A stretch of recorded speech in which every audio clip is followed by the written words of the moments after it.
want to start the video by saying there's probably going to be a slight direction change with the channel. It's all going to be philosophy related still, but I'm actually going to start just doing, I guess, random topics and then kind of flowing off of those. Again, they're going to be like intertwined with philosophy. I'm always going to try to relate it to some way with other things. It's not always as it seems. And this video in particular, I'm gonna actually talk about Magic the Gathering, the card game. And not a lot of people maybe listening play that game or that familiar, but it can be what's the word? It can be applied to many different things in life. But where to start? So I'm playing this card game. Well, this is actually about youth. This is about like youthful innocence as well. And it's a little about efficiency, and I'm going to talk about momentum in this video in like general, broad sense. So I'm playing this game, Magic the Gathering. You know, I've been playing for years actually. I recently got back into it. It's a card game. If you don't know, it's like a battle card game. If you ever heard of games like Pokemon or Yu-Gi-Oh, you put like whatever magic creatures on a battlefield, you know, like minotaurs and wizards and dragons, and they clash, and they, you know, I'll attack you, you attack me, I defend with this, I shoot a fireball at you, you know, stuff like that. I mean, in a nutshell, if you haven't heard of it. But you know, back in the day, you get into games like this, and again, this can be applied to like many different things, so if you don't play, but you get into games like this, and it starts just so like innocent and fun.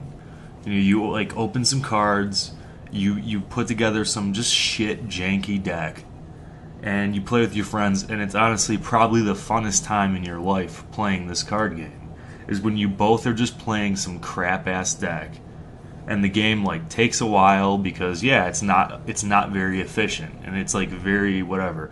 I want to say soulful deck. It's very like there's a lot of self-expression in it, in that deck. You're like, oh, I like this creature, he looks cool, I like this artwork, I like what this thing does, and it might not even be that good of a card. There might be like 3-4 dozen other cards that basically do the same thing, but for less mana, which just think of that as money. You know, you pay to play some of these cards in this game. You pay a cost, you play the card, it does something. So there, it could be like, oh, there's, you know, 2, 3, 4 dozen other cards that's essentially the same thing, but just better in every way. It might be the same card, but just does another thing. But you don't care. You're just a kid playing the game, and they're not very efficient, and it's tit for tat, you know, it's toe to toe. And that's what's fun. And, you know, as we progress through life, it's just like that's what usually changes in any of these things. I mean, anything, basketball, football, finances, whatever it is. You kind of lose that like youthful innocence with things, and then it turns in, I think it's a slippery slope, because if you don't try to maintain that the soulful like wireframe of your being with you know, enjoying things in life or trying to express yourself in some way, it does just become about being the most efficient as you can possibly be. And I don't know if it's called a metaphor, but metaphoring that to a card game is, yeah, you start to get better at the game, you understand the cards more, you understand how to build the deck better, and eventually, you know, yeah, you start subbing out your cards for better cards. You're trying to make this thing as efficient as possible. It's a well-oiled machine, and you start saying like, oh, you know what, this wins pretty consistently on turn 3 or turn 4 of the game. It's just absolutely absurd. You know, you fight somebody with like whatever, a quote-unquote Timmy deck, and you know, it's not even fun for them because you just crush their face. You know, just, oh, I'll play my Minotaur Warrior, and then you're just like, oh, I'll make 1,000 tokens, then do like 8 million damage to you and get fucked, and then you just lose. But that's, you know, you play. It's not even about cards. It's about anything. But it's like, think of basketball. You know, you start playing hoops when you're whatever, 13, 14 years old, or however old you are. It's just a fun game. But then, as you progress through the levels, you play like in high school, and maybe you play in college, and you have to consistently get better and better. And it's not so much about the self-expression anymore. You're going to be doing a lot less, I don't know, soulful artsiness to, express yourself on the court or express yourself in the game of life. Because, yeah, you're just becoming a machine to do this thing. And there's no room for error at a certain point. Like, the NBA or whatever, all these professionals, as much as people like to criticize all these professional sports players. Oh, I could have got that, or I could have caught that, or I could have shot that ball better, blah, blah, blah. Yeah, in all likelihood, probably not. And consistently, no. I mean, that one particular shot they fucked up because they ate too much peanut butter sandwiches or whatever that day. Like, yeah, maybe. I mean, sure. I mean, there's always these whatever anomalic events where you could have probably done better that 1 second in time. But overall, these people are training for like years and years to play these games, and they can't afford to put as much as of themselves in these games as they used to with their back when they were younger. And that it's the whole I forget what it's called, the shift. Like the mentality shift with everything is you start to get more of an appreciation for not so much the expression in things, but not the appreciation. Sorry, you don't get so much appreciation from the expression of things, or satisfaction. Sorry, satisfaction, but you get more satisfaction from the achievement. So it always kind of snowballs into how do I be efficient and how do I achieve. And I think that's a main thing that happens over the years of living life. The magic kind of leaves, and then after that you're left with this like drive to be efficient and to achieve. And that's anything in life. It's not just card games, it's not just basketball or football, it's really anything. And some people don't grasp that and take a hold of that as well as others. And in a lot of ways, I think you should maintain a certain level of that, like that youthful innocence when it comes to doing anything in life. Because I don't know, there's things where, of course, it's good to be efficient, and there's things where it's good to be a little artsy about it. I mean, if you're making a car or something practical, yeah, let's make that as efficient as possible. But, I mean, whatever. I mean, you can still paint a little flare on the side. You can put a little flower or tribal tattoo on the side of your car. It's not going to make it slower. But ultimately, when designing it, like, oh, this gets like 20 miles to the gallon, this gets 30 miles to the gallon, blah, blah, blah, whatever. I don't even know miles per gallon. Those might be ludicrous numbers. I don't know. I don't know much about cars. Top of my head. This isn't scripted or anything. But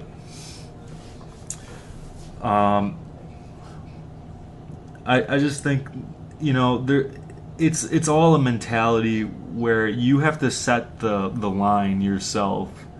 And I think people tend to congregate with others that set the line near the same level. And it's almost like a competitive nature with everything in life. I mean, everyone loves the underdog, right? I feel like if you're not doing good, people want to pull you up. You fall into the gutter, people want to pull you up so they feel good about themselves. And as long as you don't pass them, and as soon as you pass them, they're gonna want to shoot you in the fucking foot. And that's everybody's a good person when they're helping you when you're down, but when you're ahead of them, that just you get all the resentment and the hate. So that said, going back to cards and card games, battle card games like Magic the Gathering, which again I don't know how many of my viewers are even familiar with that game. I don't even know if I have viewers at this point, but whatever, just throwing videos into space, I guess. It's been a while since I made a video. There's a point where you're playing on this level, this artsy, youthful level of the game, and you're just having fun with your friends, and you don't take it too seriously. And then there's the whole whatever dimension shift or whatever you like to call it.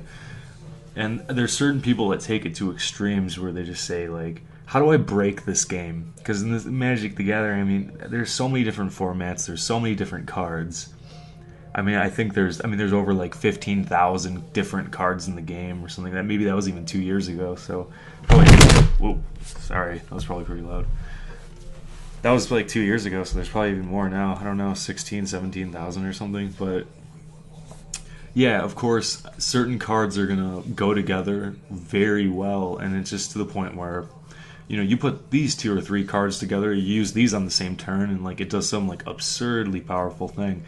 And I mean, in a lot of ways, like, cool, yeah, that's awesome. I mean, if you want to get good at the game, you want to play. I mean, if it's legal in the format you're playing, I mean, I respect that enough. It's fine. I mean, if you want to play that game, if you want to win, if you're playing to win, yeah, you got to make it as efficient as possible. But there is a mentality and there's a mindset with trying to be as efficient as possible. And that's why they call it. I don't know if anyone's familiar. They call it like solitaire decks, because you're essentially not really playing the game. You're playing your own mini game to try to set up your perfect combo, and then basically to like win in like one turn out of nowhere almost. And there's the mentality of, how do I break the game?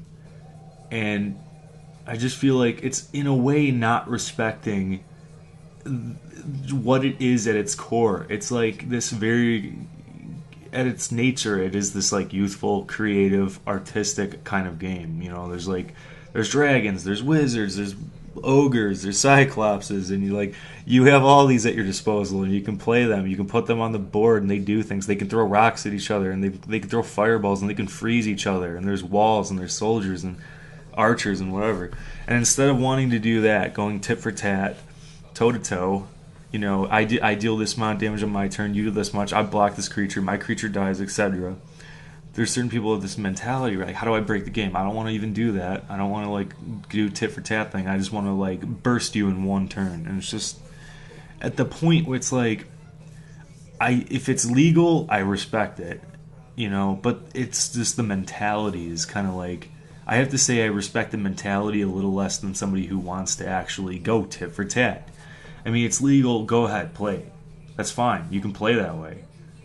But at the same time, I feel like it's not necessarily 100% in the spirit of what like the game is.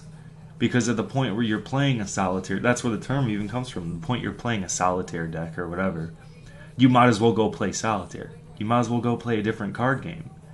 Because you're not obviously interested in wizards and fireballs, etc. Anymore. You're more interested in just, I put these three cards together and now I win. I mean, it's just, yeah. I mean, go look for a royal flush or whatever in another card game. That's fine. But I mean, I'm not gonna be mad at somebody. I'm not gonna punch them in the face if I play somebody in real life. I mean, against like a deck like that, I'll be like, yeah, good game. Or if they start their bullshit combo, I might just be like, all right, yeah, well, I don't have an answer, so I guess I lost this round or whatever it is. But not gonna lie, online, I might just quit. I mean, I might not even say anything in the chat. I quit. Yeah, I don't really care about your stupid combo, whatever. I think people kind of overhype this stuff too, like efficiency. That gets into. I think I've talked about skill before in like the last video. I think people overhype efficiency and skill in these games. They like to think that like these like certain combos are more like intelligent to do than just playing like a Timmy, like, oh, I play this creature, he attacks, like people who I use these three cards in this infinite combo, and my hyper intelligence, so I got a 3.9 in school. I could have done more. I could have got better grades, but I wasn't trying. It's like, it just seems like that type of person is the one that plays like certain decks. Like the kid who, you went to school with the kid who says, oh yeah, I got all A's and a B. I could have done better though. I never even studied. I never even tried. Well, I mean, you never tried, but at the point that's how much you tried. That's how much you cared. So that is in a way your ability. But whatever. I mean, it's like a sandwich maker, like just like he makes whatever was really subpar shitty sandwiches. He just doesn't give a fuck, and like for years and years, and then somebody asks him like, why are your sandwiches, they're not that good, why are they shitty? And he's like, oh, I never really tried, I'm actually a really great sandwich maker. I always make really good sandwiches for myself sometimes on Christmas or whatever when the stars align, but but in general it's like, you're not that good of a sandwich maker, man. I mean, there's a certain like wireframe spirit that should actually seep out in your sandwich making if you were good, even if you weren't trying. And that is the same with intelligent people. I mean, yeah, intelligent people will get good grades even if they're not trying that hard. That's true. But I think you should also accept the fact that you're not trying that hard, and not to pull the whole like I wasn't trying card, or I wasn't taking it that seriously card. And that's funny because in a lot of ways it sort of reflects on what I was just talking about with the card game. I think it's good to have a certain level of the I'm not taking it that seriously, but at the same time, like, yeah, you're trying to win in life. You're hitting on the girl because you want the girl to go out with you. You're doing this thing for money because you want the money, you know? And, shit. I don't know where I'm going. I lost it all.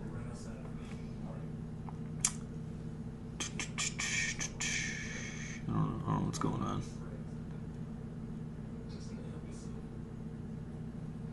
Huh. I'm gonna have to pause it. Alright, well, I had to pause it and collect my mind again, I guess. I just completely spaced out. I guess I'm just gonna start up by talking about, the skill, the efficiency, and what I was talking about before, and the whole I'm not trying, blah, blah, blah. That's the funny thing. I don't want to keep saying the same things over and over, but that's sort of the thing about skill. I think people even overhype like what is skillful. If you think about it, I mean, so somebody spends their time to learn how to ski. I'm pretty sure I've talked about this before. I don't remember for sure, so I'll say it again. Somebody takes all their time, learn how to ski, 5-6 years, ski lessons. They go to the slopes all the time. They have enough money. They buy some nice skis, whatever. They're always trying to ski. And then you go head to head with them, and maybe you've never even skied, or maybe you've only skied like 5 or 6 times in your life on like some special occasion. Like, who's gonna win at skiing or a ski race or whatever? I mean, the other guy's gonna win. But at the same time, or maybe even it's you, maybe you're the one skiing. At the same time, though, are you actually more skillful at skiing? Like, on paper, yeah, you're more skillful at skiing. Sure, you won the race. You were more efficient at skiing, but at the same time, you traded all that time and all that money to get good at skiing. So it's not really skill to trade your time and money to get good at something. It's just time and money, which isn't skillful. Having money isn't skillful. Trading time isn't skillful. And there is like at your core skill level, like I'm sure. Take 2 people, put them in a white room since they were kids, nothing, no interaction, nothing. 10 years later, test them, various things on intellect, like colors and shapes and whatever, any kind of quick movement, ninja, how good of a ninja roll can you do or whatever. I'm sure one of those people are going to have varying degrees of skill at different things, but at the same time with that, it's not really skillful to be skillful at those things they're good or bad at. And that's the whole thing with life. That's just embedded at their core on this, like, whatever biologic level. So I guess it's just kind of stay humble, you don't really control a skill that you naturally have, and it's not really skillful to train, I guess. It does take dedication, which is, of course, admirable and commendable or whatever. I mean, I'm not taking away from that. But just people who get like cocky in life and they're just, oh yeah, I'm the shit.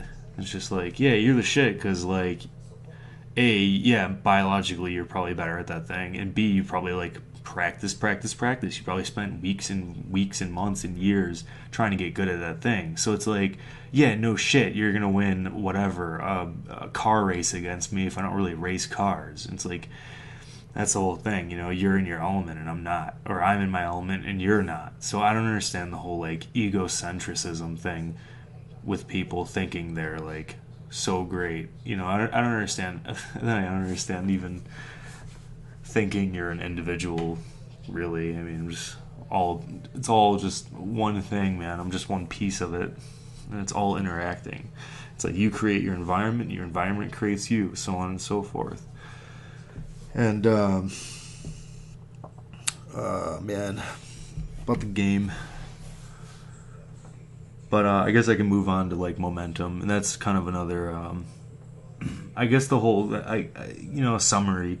I think the whole whatever it is Shakespearean kind of tragedy with life is that the higher level that you get on something, the less self-expression there is in that thing, and you do need to just get more and more efficient. In a lot of ways, getting good at something doesn't necessarily make it more fun. It usually makes it less fun, and that the same goes to with understanding something. The more you understand something, the less magic is in that thing, whatever it is. It just becomes this like clinical level to you if you really get it. And the people who can't, I guess, adopt and grow into the whole appreciation for that achievement and really change their mindset are the ones that are going to get stuck into this weird like shadow of themselves that they used to be, where they got stuck between that transition of that youthful creativity and self-expression and just like this cold, dead, clinical nature that everything kind of turns into eventually. Given enough time, I think if people could live 1,000, 2,000, 3,000, if we were a bunch of vampires, I think people would they would get pretty dead inside. And I think that a lot of the magic in life would, frankly, I think a lot of the magic in life leaves before people usually die anyway at whatever, 70, 80 years old. But I think people would almost be robotic if they lived thousands of years. That's kind of just what life does to you, and that's what it naturally does. And that's the same with these systems with momentum, money, more money. You're social.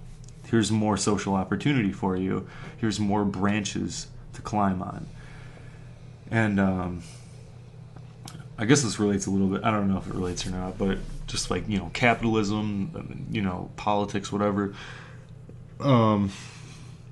There is this, in the capitalism, as almost not even necessarily talking about capitalism itself, but just the very nature of if you set up certain rules in a game, there will be this growing amoeba absorbing smaller organisms until it just envelops the entire space. Whatever the restrictions are, whatever the regulations are, something will grow to fill that space up till those regulations, given enough time. And this is this is a concept that people already know about. This is like a biology concept or whatever the I don't even know what it is at the top of my head, so I might sound stupid, but whatever like the growth rate is will like happen, or I forget. I don't know what it was. I'm not going to look it up either. This is all winging it. But wherever you put those bars, somebody will grow and they will eat until they fill that space. And that's the same with all the businesses, putting smaller businesses out. I mean, yeah, they can afford to do it. They can afford to lower their prices temporarily until their like mom and pop shop next door has to close down, etc. And that's what happens without regulation, etc. And like, where are these lines? Where are they supposed to be? I don't know. I'm not even gonna really give my 2 cents on that, but I just think it's an interesting concept. The whole we can talk about. I'm gonna actually start another video about drugs. Actually, this could go in this video. It's 20 minutes. I think all these videos, usually my videos are about a half an hour. So these people who take drugs like acid or whatever.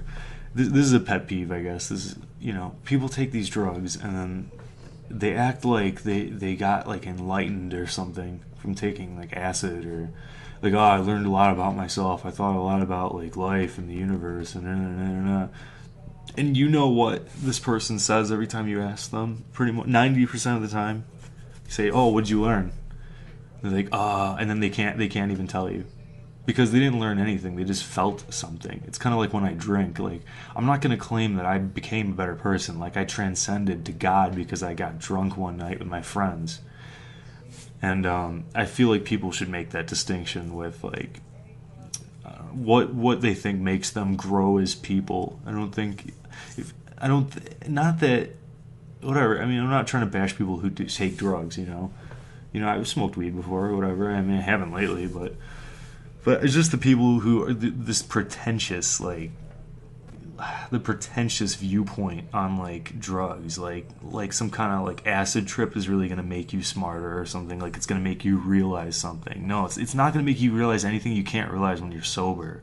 I mean, congratulations if you did, like you needed that kick in the back of the head from a 2 hits of acid to like learn something about yourself, but I would just say you're not a very introspective person if you haven't learned that by now. And like by all means, if you're a better person after that acid trip or whatever you did, like cool. I mean, should you take it back? I mean, maybe not. Maybe it was good, but I just feel like you really don't need it, and that's another mentality like that I just think is it's a slippery slope with people, you know.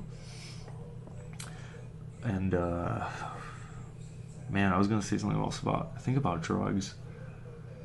Yeah, and then the universe. You know, people thinking about the universe, and it's like, yeah, and here's my whatever, my ego flaring up. You know, when people start talking about like, oh, I got really high or whatever, and I was thinking about like the universe or something. You know, these are people like mid-20s, and they're just now thinking about how big the universe is or something. It's just like, yeah, it's pretty big. Who cares? I mean, never gonna really know. I mean, like, what's it? Oh man, what's at the end of the universe, man? A brick wall. I mean, if you think about it, the whole entire universe could have just been solid brick, and then whatever, some kind of weird organism hollowed out that brick, some microbial, you know, they ate a little hole in that solid whatever brick or solid sheet of metal. Like, what if it wasn't empty space? What if it was all filled with matter, for infinity, just matter, just brick, just metal? Something hollowed it out, some kind of weird parasitic, I don't know, they eat metal, an organism that eats metal, hollowed out a bubble in that, and that's where our universe is, in that bubble in the metal. Who cares? It's just stoner thoughts.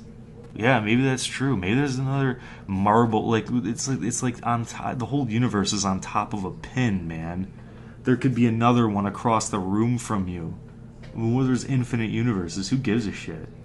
People start thinking about the universe, and it's just like it doesn't go anywhere. And that's the whole thing with like.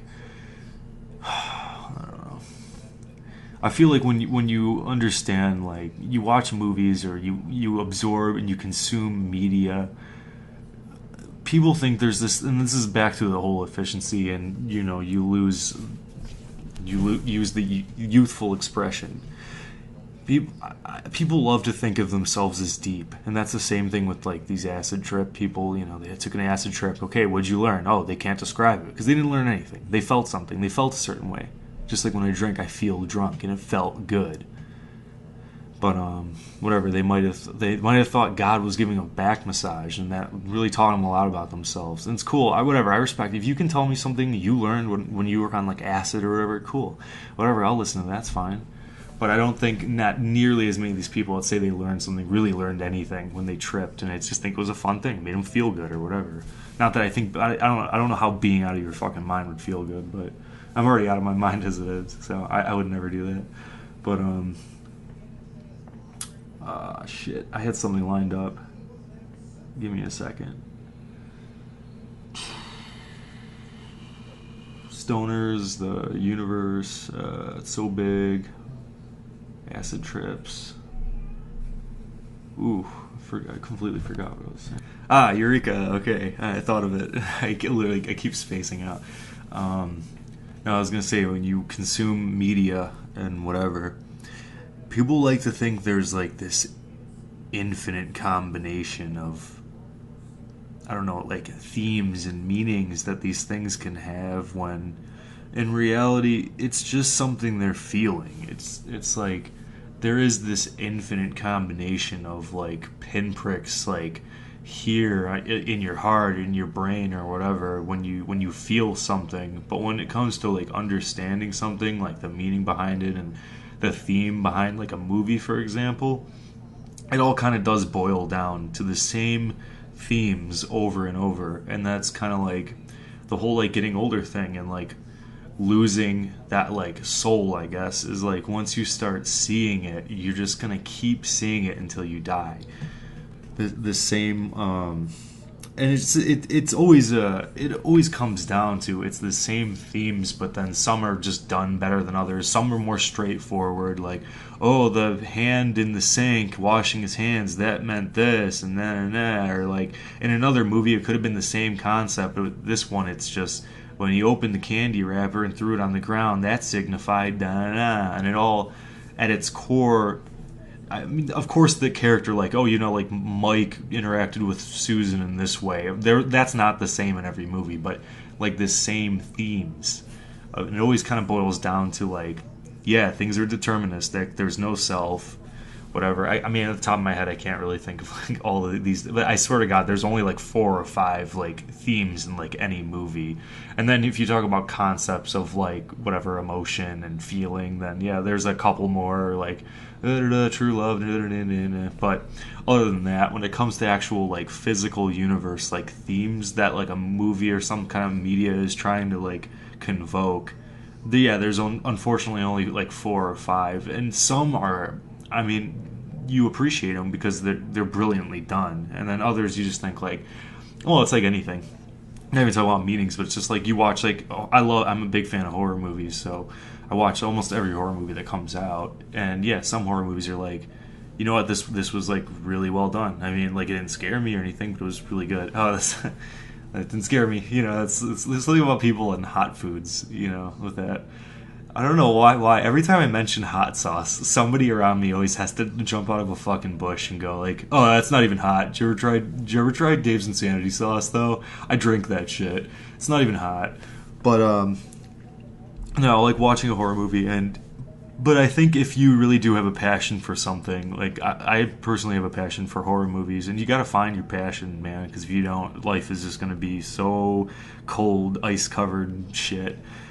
And yeah, even if, I don't know, you do actually appreciate something like, I really liked it, like a recent horror movie in the last, I think, 2 or 3 years. I liked it because it was like, it was fun. It was almost like, it almost gave me the feeling, admittedly, feeling that I was walking through a haunted house. And it almost reminded me, again, feeling emotion-wise, of like, my youth and like going through a haunted house with like a pretty girl when I was younger and like whatever it like, and I think it did such a good job at like convoking this, like it's not taking itself too seriously, but at the same time it does have this like more mature, like it has a tone to it. It has like an atmosphere, like a very like slow, like dark, looming, like thrilling atmosphere, like behind, not thrilling, sorry, dark atmosphere behind it. So it's like it has that maturity, and like it's not just jump scare bullshit like skeleton jumping in your face. It's not like that, but it had like this maturity to it, and it also had that like youth to it. And I think like, I guess, going back to the beginning, recapping everything, spin it around, I think that's like the trick of anything, is trying to like, of course, to grow, obviously, to get wiser, become more intelligent, to be more efficient, but at the same time to still maintain this sense of like yourself, and still find somewhere in anything for self-expression. And I know it always does seep out regardless. Obviously, it doesn't matter how clinical you get at something, there is always going to be this little Sobertoaster in everything that I'm doing. But if the levels aren't good for you with that, then you gotta like find a way to mix it up. You know, find your niche, and then you might enjoy the thing more. And if a competitive level with whatever you're doing isn't the level that you enjoy, then keep it on a non-competitive level. And I mean, I guess I'll wrap up with that. It's a lot of babbling. I understand that's kind of how I roll, man. So I don't know. Until next time, I think it was probably been about at least 6 months since I made a video. So hope you enjoyed it. I know it wasn't all about Magic the Gathering, so I think some people would actually appreciate the fact that it wasn't all about Magic the Gathering. So, all right, have a nice day, have a nice night.